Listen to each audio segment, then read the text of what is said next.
Hello दोस्तों, पता नहीं ऐसा क्या है, कोई भी लाइक नहीं करता है हमारे वीडियो को, हमारे शॉर्ट्स को, हमारे पोस्ट को, हमारे लाइव को। लेकिन फिर भी मैं लगा रहूँगा क्योंकि मुझे यहाँ पर इंग्लिश सीख, ठीक है। तो आज का जो हमारा वीडियो सेशन रहेगा, इसका फर्स्ट वर्ड है वो है एनिग्मा और लास्ट वर्ड है एंथुजियाज्म, ठीक है। एंथुजियाज्म, ठीक है। तो समय की बर्बादी ना करते हुए हम पढ़ना स्टार्ट करते हैं। आज का जो पहला वर्ड है वो है एनिग्मा। एनिग्मा अभी ई से स्टार्ट है, इसकी स्पेलिंग है ENIGMA, एनिग्मा। बर्ड का नाम क्या है? एनिग्मा। ये वैसे पार्ट ऑफ स्पीच, ये नाउन है। हिंदी में इसका मतलब है दोस्तों पहेली। पहेली, बूझोपल, ना समझ में आने वाला रहस्य, उसको बोलते हैं एनिग्मा, ठीक है। जैसे कि हम कभी कभी ये भी बोल सकते हैं कि मुझसे कुछ पहेली पूछो, ठीक है। Can you ask me one enigma, मतलब इस तरीके से हम मतलब सामने वाले को हम बोल सकते हैं, बता सकते हैं, उससे पूछ सकते हैं और इंग्लिश में बात करना स्टार्ट कर सकते हैं बहुत सिंपल तरीके से, ठीक है। तो यही है एनिग्मा। ये पार्ट ऑफ स्पीच नाउन है। हिंदी में इसका मतलब है पहेली पूछना या पहेली बूझोबल, ठीक है। और दूसरा अर्थ इसका ये भी होता है ना समझ में आने वाला रहस्य, उसको बोलते हैं एनिग्मा, ठीक है। यहाँ पर इंग्लिश में लिखा है I have known him for many years but he remain a complete enigma to me, ठीक है। और I have known him for many years. I have known him for many years, but he remains a complete enigma to me, ठीक है। अगला word है enigmatic. ये adjective है और हिंदी में इसका मतलब है रहस्यमय या पेचीदा मतलब कि बहुत उलझा हुआ और बहुत ही ज़्यादा कॉम्प्लिकेटेड, ठीक है, जो कि एकदम समझ में नहीं आता है। उसको समझने के लिए माइंड का यूज़ करना पड़ता है और वो उसको बोलते हैं पेचीदा, मतलब कि बहुत ही कॉम्प्लिकेटेड, टफ, ठीक है। एनिग्मा, लाइक यहाँ पर एनिग्मा। अगला वर्ड है इनजॉइन। इनजॉइन, ठीक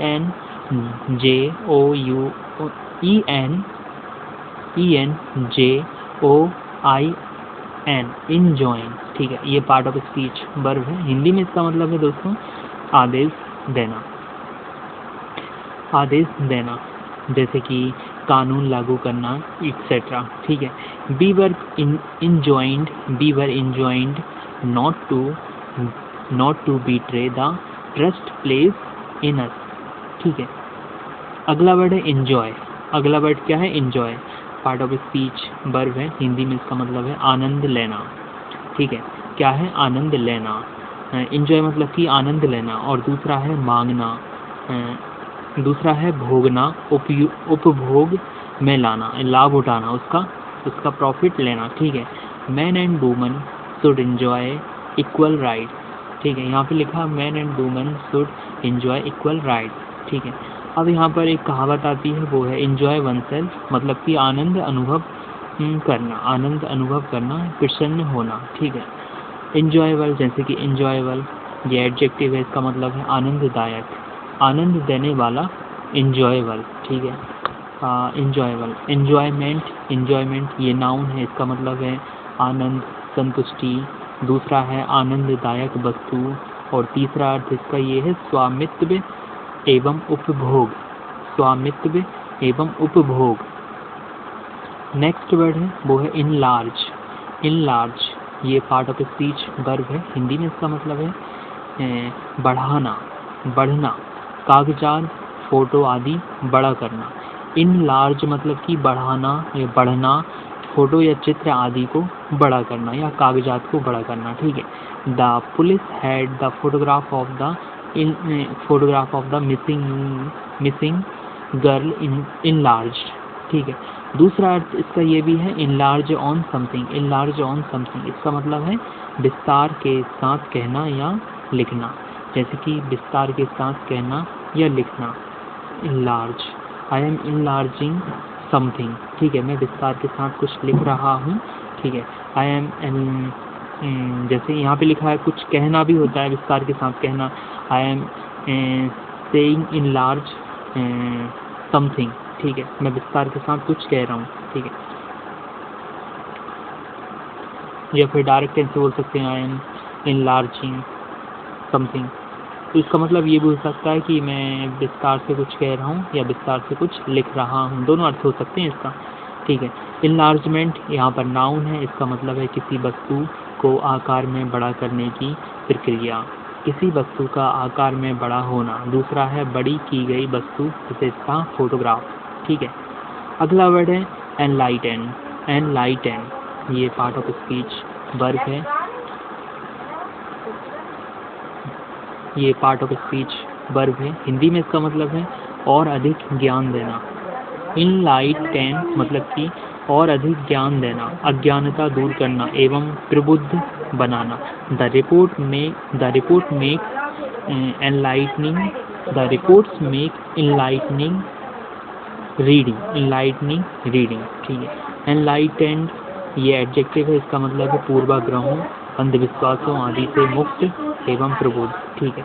एनलाइटमेंट यहाँ पर नाउन है, इसका मतलब है प्रबोधन, ठीक है। अगला वर्ड है एनलिस्ट, ठीक है, पार्ट ऑफ स्पीच वर्ब है। हिंदी में इसका मतलब है फौज में भर्ती होना या करना। तो हम कहाँ पर थे? हम थे एनलिस्ट पर। ये पार्ट ऑफ स्पीच वर्ब है और हिंदी में इसका मतलब है enlist somebody in oblique into oblique for somebody for something, या एनलिस्ट समबडी एज समथिंग, फौज में भर्ती होना या करना, फौज में भर्ती होना या फौज में भर्ती करना, ये दोनों ही मीनिंग होते हैं इसके एनलिस्ट के।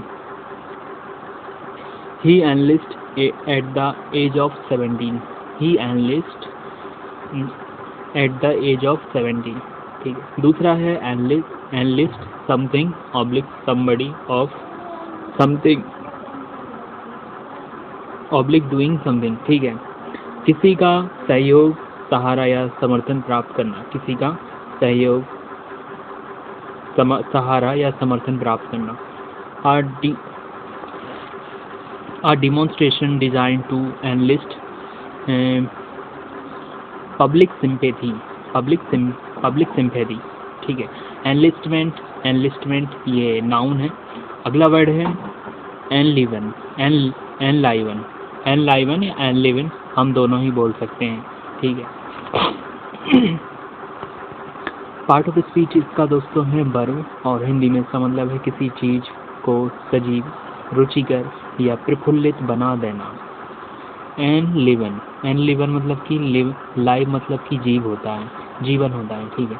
तो इसके आगे जुड़ा है EN, ठीक है, EN LIVEN, मतलब कुल मिला के लाइव है और उसके आगे जोड़ दिया है EN और लास्ट में जोड़ दिया है N। तो आप समझ गए ना कौन सा वर्ड बना, EN LIVEN, इनलिवन। इसका मतलब होता है किसी चीज को सजीव बनाकर या रुचि।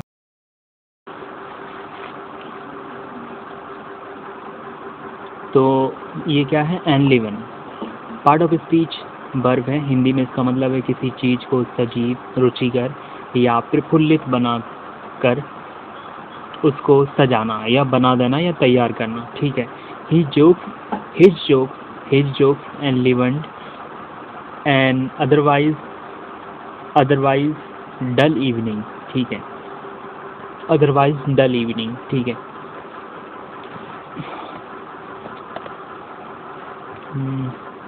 अगला वर्ड है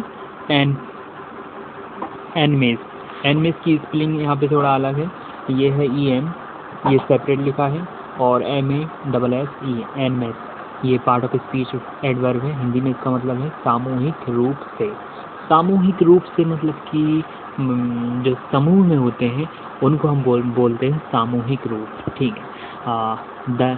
द गेस्ट मतलब कि जो मेहमान है, the guest arrived en masse, the guest arrived en masse, ठीक है। अगला वर्ड है एनमाइटी, एनमटी या एनमाइटी, ठीक है। ये नाउन है, पार्ट ऑफ स्पीच इसका नाउन है। हिंदी में इसका मतलब है शत्रुता, बैर या बैर, शत्रुता, बैर या बैर, ठीक है। ट्रेडिशनल एनमिटीज बिटवीन ट्राइब, जो बहुत पहले से मतलब जो दो जनजातियां हैं उनके बीच में मतलब शत्रुता होती है, बैर होता है, वो एक दूसरे से बात नहीं करते हैं, एक दूसरे से उनकी बनती नहीं है, इस सारी चीज़ को बोला गया है क्या, एनमाइटी, ठीक है। मतलब कि सामूहिक, मतलब कि शत्रुता, बैर, ठीक। अगला वर्ड है एनॉर्मिटी,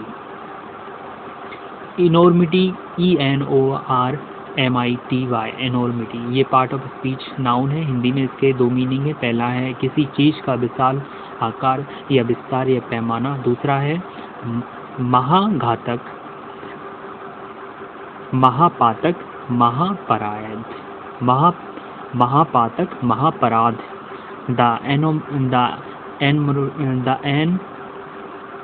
the enormities of the Hitler regime, ठीक है, regime, the enormities of Hitler regime, ठीक है।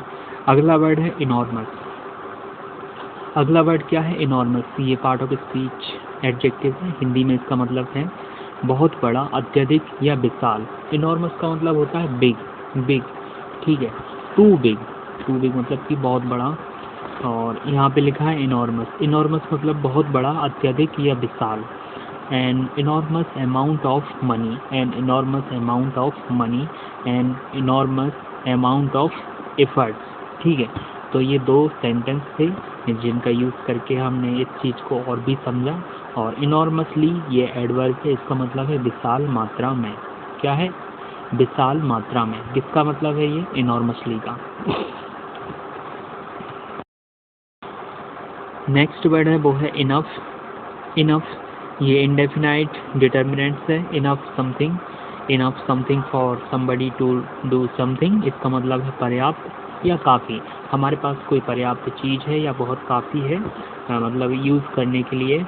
Have you made enough copy, ठीक है।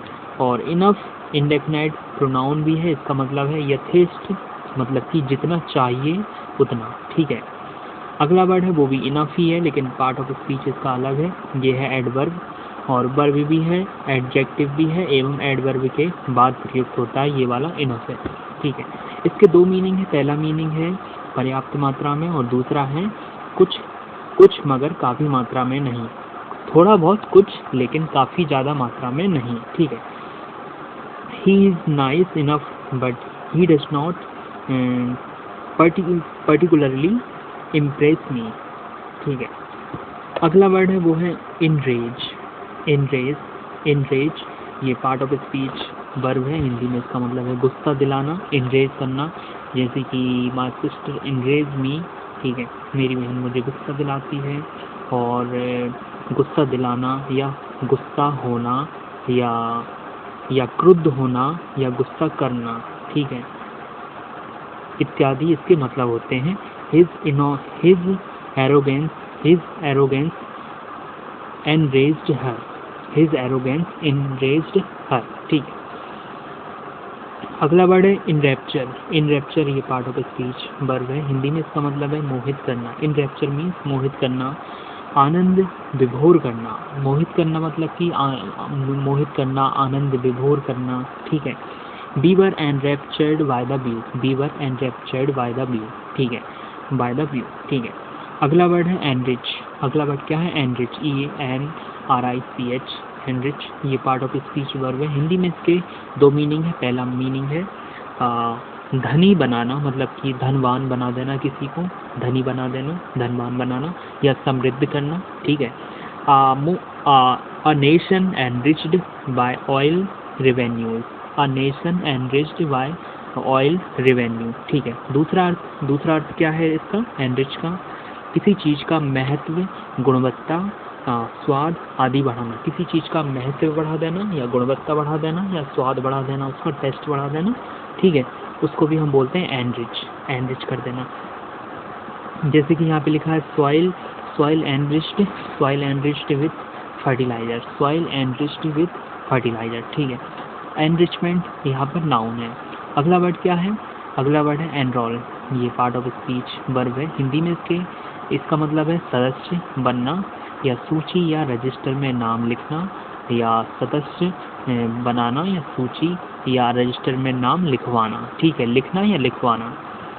मतलब आप खुद भी लिख सकते हैं या दूसरा जो लिख रहा है उससे कहकर लिखवा सकते हैं, तो उसको बोलते हैं एनरोल, ठीक है। Enrol in evening classes, enrol in morning classes, enrol in afternoon classes, enrol for online classes, ठीक है, जैसे कि अभी हम कर रहे हैं ये, ठीक है, इत्यादि। और एनरोली ये नाउन है। और एनरोलमेंट नाउन, ये भी नाउन है, इसका मतलब है नामांकन या नामांकन संख्या, ठीक है। एनरोली या एनरोलमेंट ये नाउन है, इसका मतलब है नामांकन या नामांकन संख्या। जो नंबर होता है नामांकन का, सीरियल नंबर, उसको वो यहाँ पर बोलता है एनरोलमेंट, ठीक है। एनरोलमेंट का नंबर, एनरोलमेंट का मतलब क्या होता है? जैसे कि ये नामांकन की संख्या है कि आपने कब एनरोल किया, करवाया था खुद को, कब आपने फॉर्म भरा था, तो वो होता है एनरोलमेंट, ठीक है, एनरोलमेंट। और एन रूट ये ENROUTE, एन रूट ये पार्ट ऑफ स्पीच एडवर्ब है। हिंदी में इसका मतलब होता है मार्ग में। इन रूट मतलब कि ये सिंपल है, मतलब कि रूट मतलब कि जाने वाला रास्ता या सड़क या कोई सा रास्ता, ठीक है, तो इसका मतलब मार्ग में हो सकता है, तो यहाँ पे सही लिखा है मार्ग में। Be stopped at Paris en route from Rome to London, ठीक है। अगला है एंसेम्बल, एंसेम्बल ये नाउन है। अगला वर्ड क्या है? एंसेम्बल, ये पार्ट ऑफ स्पीच नाउन है। हिंदी में इसका मतलब है एक साथ कार्यक्रम पेश करने वाले संगीतकारों, नर्तकों या अभिनेताओं का छोटा सा समूह, ठीक है, एंसेम्बल, उसको बोलते हैं एंसेम्बल, ठीक है। दूसरा अर्थ इसका ये भी होता है, जैसे कि यहाँ पे लिखा है आ वुड वाइंड एंसेम्बल, जैसे कि यहाँ पे बोला था ना मैंने, एक साथ कार्यक्रम पेश करने वाले संगीतकारों या नर्तकों या अभिनेताओं का छोटा सा समूह, तो यहाँ पे इंग्लिश में एक सेंटेंस लिखा है, वो है आ वुड वाइंड एंसेम्बल। दूसरा मीनिंग इसका एंसेम्बल का ये भी है कि एक साथ पढ़ने वाले, एक साथ पहने जाने वाले कपड़ों का सेट, एक साथ पहने जाने वाले कपड़ों का सेट, जैसे कि बनियान हो गई, अंडरवियर हो गई, ठीक है, टी शर्ट हो गई, पैंट हो गया, ठीक है, सॉक्स हो गए, ग्लव्स हो गए, तो मतलब इन सभी का मतलब एक कॉम्बिनेशन, एक सेट, उसको वो यहाँ पर बोला गया है एंसेम्बल, ठीक है, एंसेम्बल, एक साथ पहने जाने वाले कपड़ों का set. A pair of pink shoes, completed her striking ensemble, ठीक है। A pair of pink shoes completed for striking ensemble। तीसरा अर्थ इसका ये भी है, एक पूर्णता में देखी जाने वाली अनेक वस्तुएं, एक पूर्णता में देखी जाने वाली अनेक वस्तुएं, जैसे कि the arrangement of the furniture formed a pleasing ensemble, ठीक है। अगला वर्ड है इंसाइन, इंसाइन, इंसाइन का मतलब होता है, ये नाउन है, वैसे तो पार्ट ऑफ स्पीच नाउन है, इसका मतलब होता है हिंदी में झंडा, विशेषतः जहाज का झंडा, जो फ्लैग ऑफ शिप, ठीक है, ठीक है। इंसाइन ऑफ शिप मतलब कि जो जहाज का जो झंडा होता है उसको हम बोलते हैं झंडा, ठीक है। द बाइट इंसाइन, ठीक है। इंसन भी लिखा है यहाँ पे, इंसन लिखा है, लेकिन इसकी स्पेलिंग है ENSIGN, इंसाइन, तो अपन साइन बोलते हैं ना, तो मैं उस हिसाब से इसको इंसाइन बोल रहा हूँ, ठीक है। अगला वर्ड है इंस्यू, ENSUE, इंस्यू, ये पार्ट ऑफ स्पीच वर्ब है। हिंदी में इसका मतलब है परिणाम रूप घटित होना, परिणाम घटित होना या परिणाम रूप घटित होना इत्यादि। जैसे कि यहाँ पे लिखा है चॉस पैनिक इंस्यूड, ठीक है। और यहाँ पे लिखा है इंस्यूइंग, ये एडजेक्टिव है, इसका मतलब है आगामी अनुवर्ती, जो कि आगामी है, आने वाला है, अनुवर्ती है, जैसे कि आगामी पेपर हो सकते हैं, इंस्यू पेपर हो सकते हैं, एक्सेट्रा। जैसे कि यहाँ पे लिखा है इन द इंस्यूइंग ईयर्स, जो आने वाला ईयर्स है वो, उसमें पेपर हो सकते हैं, उसमें हम इंग्लिश सीख सकते हैं कम्प्लीटली। अगला वर्ड है इंश्योर। इंश्योर ये पार्ट ऑफ स्पीच वर्ब है, हिंदी में इसका मतलब है निश्चित कर लेना, इंश्योर करना, इंश्योर कर लेना, ठीक है। तो वहाँ पर जाकर इंश्योर कर लेना कि मतलब ये कंप्लीट है या नहीं, ठीक है। जैसे कि यहाँ पे लिखा है निश्चित कर लेना, the book insured his success, the book insured his success. Next word है वो है Intel. Intel part of speech यहाँ पर वर्ब है, हिंदी में इसका मतलब है के लिए आवश्यक होना, या मतलब कि उसके लिए आवश्यक होना, या किसी वस्तु के लिए आवश्यक होना, या किसी जगह के लिए आवश्यक होना, ठीक है, या आवश्यक भाग के रूप में सम्मिलित करना, इसका ये भी मतलब होता है। This job Intel a lot of hard work, this job entails a lot of hard work, ठीक है। अगला वर्ड है इंटेंगल। इंटेंगल ये पार्ट ऑफ स्पीच वर्ब है, हिंदी में इसका मतलब होता है जाल में फंसाना या फंस जाना, जाल में फंसाना या जाल में फंस जाना, या बाधाओं में अटक देना, या बाधाओं में अटका देना, या बाधाओं में अटक जाना इत्यादि। The bird was entangled in the wire netting, the bird was entangled in the wire netting, जो वायर मतलब कि तारों का जो नेट था, जाल था, उसमें जो बर्ड है वो फंस गया है, मतलब ठीक है, बाधा में फंस गया है, वो फंस भी गया है। तो इस तरीके से इसके दो दो तीन तीन मीनिंग है। एंटेंगल का दूसरा मतलब है किसी, जैसे कि यहाँ पे लिखा है entangle somebody, entangle oneself in something, entangle with somebody etc। तो यहाँ पे लिखा है इसका हिंदी में मतलब किसी को परेशानी में डाल देना। एंटेंगल का मतलब ये भी होता है कि आप किसी को परेशानी में डाल रहे हैं, या कोई अदर पर्सन आपको परेशानी में डाल रहा है, ठीक है, तो उसको भी हम बोलते हैं इंटेंगल। वो मुझे इंटेंगल करना है, इंटेंगल कर रहा है, ठीक है, मैं उसे इंटेंगल कर रहा हूँ एक्सेट्रा, ठीक है।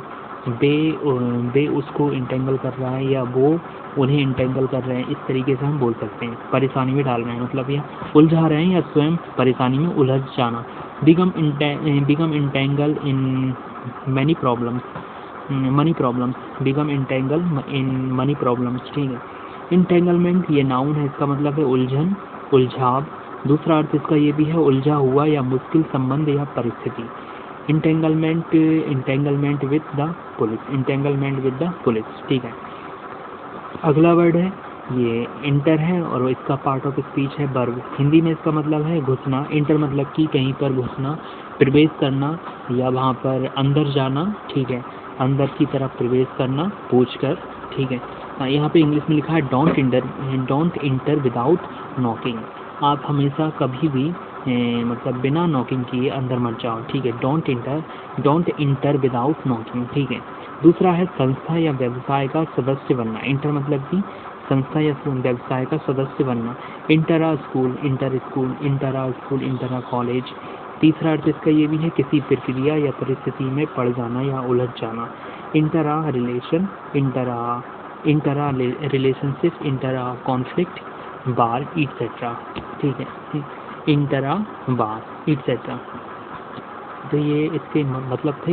इसका एक और मतलब है, वो है चौथा मतलब ये है कि भाग लेना, किसी चीज़ में भाग लेना। इंटर मतलब कि जैसे कि कहीं कंपटीशन हो रहा है तो मैं उसमें इंटर कर रहा हूँ, इंटर मतलब कि भाग ले रहा हूँ मैं, मुझे उसमें पार्टिसिपेट करना है। तो पार्टिसिपेट ना बोल के हम ये भी बोल सकते हैं कि I am entering this competition, ठीक है।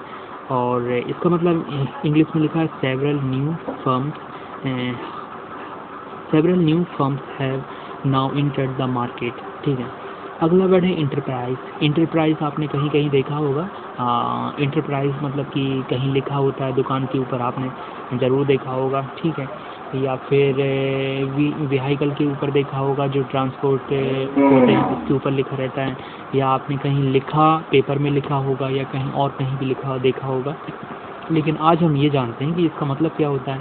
तो इंटरप्राइज ये वैसे तो पार्ट ऑफ स्पीच नाउन है, हिंदी में इसके तीन तीन अर्थ हैं। और पहला अर्थ है उद्यम या कार्य जिसमें साहस की आवश्यकता हो या जोखिमों का सामना करना पड़े, उसको हम बोलते हैं इंटरप्राइज। ठीक है, देखिए मैं आपको सिर्फ बता सकता हूँ और मैं खुद भी पढ़ रहा हूँ और खुद इस चीज़ को समझ रहा हूँ, फिर खुद इसको यूज़ करने वाला हूँ इन पब्लिक। तो मैं कुछ ऐसा वैसा नहीं पढ़ने वाला है, क्योंकि मेरे सामने रखी है डिक्शनरी, ठीक है, और मैं इसको पढ़ रहा हूँ। ठीक है, तो इंटरप्राइज का पहला मतलब होता है उद्यम या कार्य जिसमें साहस की आवश्यकता हो या जोखिमों का सामना करना पड़े। दूसरा अर्थ इसका ये भी होता है कि नए उद्यमों को प्रारंभ करने का साहस या उत्सुकता या योग्यता। ठीक है, तीसरा अर्थ इसका ये भी होता है कि अकेले व्यक्ति या कुछ व्यक्तियों द्वारा विकसित एवं नियंत्रित, ना कि राज्य द्वारा व्यापारिक कंपनी या फर्म। ठीक है, इंटरप्राइजिंग ये एडजेक्टिव है, इसका मतलब क्या होता है उत्साही या उद्यमी। ठीक है, तो हमने आज सीख लिया है इंटरप्राइजेस का मतलब।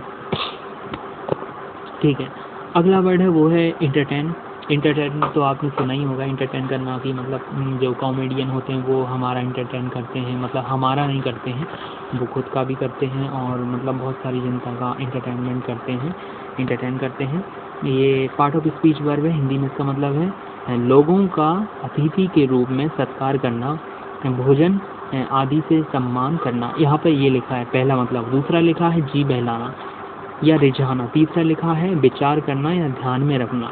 ठीक है, इंटरटेनर ये नाउन है, इंटरटेनिंग ये मनोरंजक है।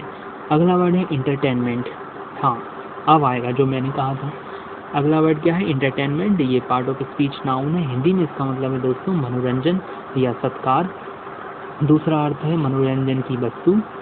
ठीक है, अगला वर्ड है इंथ्रल ये पार्ट ऑफ स्पीच विशेषता स्पेशली इन यूएस में इसका यूज़ हो रहा है अधिकतर।